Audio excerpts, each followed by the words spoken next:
Karibu tena katika makala zangu. Kwa wewe ambao unafuatilia makala zangu, nikushukuru sana pia, lakini kwa wewe ambao bado hujaanza kufuatilia makala hizi, unaweza kuendelea kufuatilia makala zangu kupitia YouTube, kupitia TikTok, kupitia Facebook page na kupitia Instagram kwa jina la Eliud Shengoma.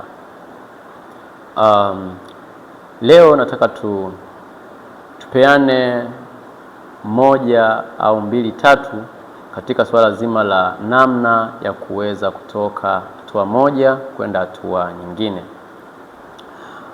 Kwa nini somo langu la leo ni kwa nini unashindwa kufikia hatima yako?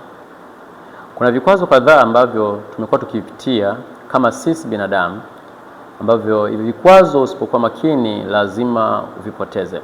Lazima upoteze ndoto yako, malengo ulionayo, lakini utapoteza pia swala zima la muonekano wa ndoto ulioamua kuifuatilia.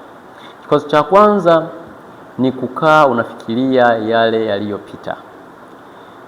Ulianza sehemu, ukaenda ukaanguka, ukasahau kwamba binadamu lazima apitie challenge, lazima apitie changamoto. Vikwazo havina budi kuja, lakini inabidi tupambane tuvishinde. Ukishinda kikwazo hicho, lazima uwe na uhakika kwamba utaweza kuendelea mbele.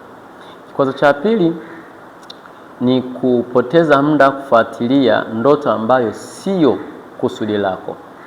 Na hiyo ni changamoto sana. Unajikuta na kwa sababu wengi hatukuweza kutambua hayo kabla tukiwa wadogo, aidha kupitia kwa wazazi wetu, kupitia mashuleni tulikopita, lakini pia mitaala yetu imekuwa ikituaminisha kwamba lazima tusome, tuwe wa kwanza, tuwe wa pili, au tufaulu, tupate A ndio ufaulu mkubwa. Lakini unapokuja kwa swala zima la mafanikio ya ukishakuwa mkubwa, mtu mzima kidogo, umemaliza chuo au umemaliza form 4 level ya 12, unajikuta unafanya kutokana na ile ambavyo jamii ilikuaminisha ufanye, lakini kumbe sio talent yako kubwa na wala sio ndoto yako jinsi ilivyokuwa inakutaka. Kwa hiyo jitahidi kujitafuta, lakini kuna makala zingine nilishakufundisha juu ya kutambua na kugundua kipaji chako.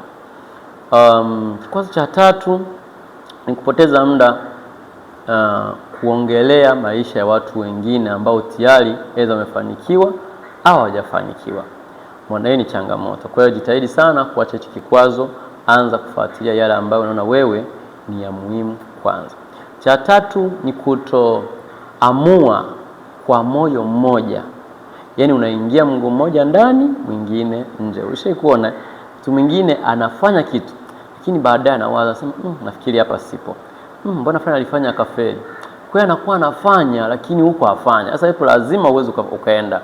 Utakuta unaenda unakwama kwa sababu hujaamua moja kwa moja. Kikwazo cha tano ni namna ambavyo wewe umejiaminisha. Wewe umejiaminisha vipi? Ukijiaminisha kwamba mimi nataka niwe mjasiriamali wa kitu fulani, na kuambia lazima utaanza kukaa kwa kimuonekano ukijiona vile.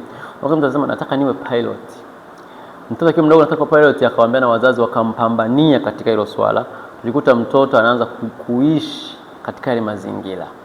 Nataka niwe mwalimu, nataka niwe nani, nataka niwe mwimbaji, nataka niwe dancer.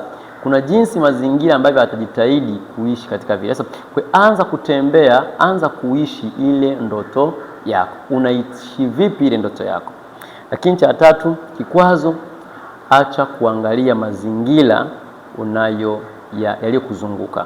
Mazingira yaliyokuzunguka, ndugu yangu, yatakupoteza sana. Watu wengi hapa wamefeli sana, wakiwa wanaangalia mazingira yao yakoje, wamekuwa kifeli. Kwa hiyo kuanzia leo hii video unaweza ukaishare kwa watu marafiki na wengine wa marafiki zako katika page tofauti. Itakusaidia irudie mara 2 mara 3. Utaweza kujifunza kwamba katika vikwazo vyote hivi ni kikwazo kipi mimi kimenirudisha nyuma. Niandikie kwenye comment kikwazo kipi kwako kimekuwa changamoto sana. Je, katika kikwazo cha kwanza, cha pili, cha tatu, cha nne, kipo kikwazo ambacho kimekukwamisha. Kwa hiyo utaniachia kwenye comment au tumia namba zipo kwenye skrini hapa, unaweza kutumia hizo namba kunipigia ili nikupe ushauri zaidi. Asante, endelea kufuatilia makala zijazo.